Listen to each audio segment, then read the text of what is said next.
তাহলে এই যে মানুষ এরা সালাতও আদায় করছে, দানও করছে, তাহাজ্জুদও করছে, আবার হজও করছে, কিন্তু ন্যায় প্রতিষ্ঠা করতে পারছে না। না তার স্ত্রীর প্রতি ন্যায় প্রতিষ্ঠা করতে পারছে, না তার বোনের প্রতি ন্যায় প্রতিষ্ঠা করতে পারছে, না তার সন্তানের প্রতি ন্যায় প্রতিষ্ঠা করতে পারছে। এরকম কত ফতোয়া আমরা আমাদের কাছে আসে, প্রশ্ন যে বাপ সম্পত্তি একজনকে লিখে দিয়েছে, এক সন্তানকে লিখে দিয়েছে, এক ছেলেকে লিখে দিয়েছে, এক মেয়েকে লিখে দিয়েছে, বাকিদের বঞ্চিত করেছে। অসংখ্য এরকম প্রশ্নের আমরা মুখোমুখি হই।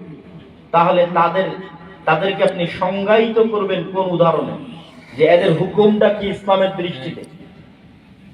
ব্যক্তিগত জীবন বাদ দেন, রাষ্ট্রীয় জীবনেও যদি দেখেন তো গত 16 বছর এরকম কত ওসি, ডিসি, এসপি, মন্ত্রী, মিনিস্টার ছিল যারা হাজি, নামাজি, প্রধান অতিথি, দানবীর, কিন্তু যখন ওই এসিলেন্ট তার অফিসে বসে, ওই সাব রেজিস্ট্রার তার অফিসে বসে, তখন ঘুষ নেয়। তাহলে সে তো ন্যায় পরায়ণ নয়। ন্যায় পরায়ণ না হওয়ার পরে তাহলে সে নামাজ পড়ে কেন, হজ করে কেন? রাসূলুল্লাহ সাল্লাল্লাহু আলাইহি ওয়াসাল্লাম বলছেন, সালাতুম মান কুন্না ফীহি, তিনটা বৈশিষ্ট্য যে মানুষের মধ্যে থাকবে, মুনাফিকান খালিসা, সে নিষ্কলুষ নির্ভেজাল মুনাফিক। তিনটা বৈশিষ্ট্য কি? ইযা হাদ্দাতা কাযাবা, যখন কথা বলে মিথ্যা বলে, ওয়া ইযা ওয়া'আদা আখলাফা, যখন ওয়াদা করে ভঙ্গ করে, ওয়া ইযা তুমিনা খানা, যখন দায়িত্ব দেওয়া হয়, আমানত দেওয়া হয়, ওই দায়িত্বের প্রতি খেয়ানত করে। তিনটা বৈশিষ্ট্য আবারও শুনেন, কথা বললে মিথ্যা বলে, ওয়াদা করলে ভঙ্গ করে, আর যে দায়িত্ব দেওয়া হয়েছে ওই দায়িত্বের প্রতি খেয়ানত করে। তাহলে এই যে যতজনের কথা উদাহরণে বললাম, আল্লাহর নবীর দৃষ্টিতে এরা কি? মুনাফিক।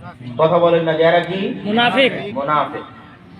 আল্লাহর নবী বলছেন তারা মুনাফিক। মানে গত 16 বছর এমনও লোক দেখা গেছে যে প্রশ্ন ফাঁস করে সেই টাকা আল্লাহর রাস্তায় দান করেছে। ঠিক। তাহলে ওই প্রশ্ন ফাঁসের করে ওই টাকা আবার আল্লাহর রাস্তায় দান করেছে, সে হাজি, দানবীর, কিন্তু আল্লাহর নবীর এই হাদিস প্রমাণ করছে তার নাম কি? মুনাফিক। তাহলে মুনাফিক কেন সালাত আদায় করছে?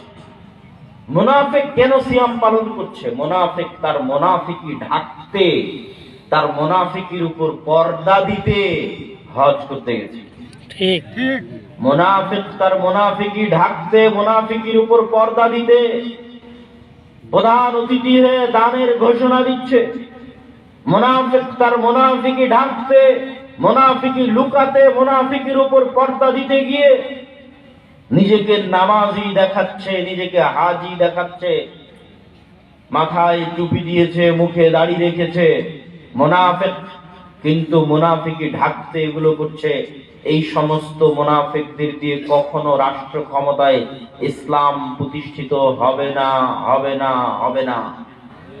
ঠিক। তার হাত দিয়ে রাষ্ট্র ক্ষমতা ইসলাম প্রতিষ্ঠিত হবে যে শতভাগ ন্যায়পরায়ণ, শতভাগ সত্যবাদী, মাথা নত করা জানে না, আত্মমর্যাদাশীল, আত্মমর্যাদা সম্পন্ন, অর্থের কাছে বিক্রি হয় না, চাপের কাছে বিক্রি হয় না।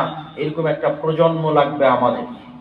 এরকম একটা নতুন প্রজন্ম আমাদের দরকার, যারা ইসলামের এই মৌলিক গুণে গুণান্বিত হবে, যেই মৌলিক গুণে আল্লাহ সব নবী রাসূলকে জন্মগত যেই গুণের উপর জন্ম দিয়েছেন।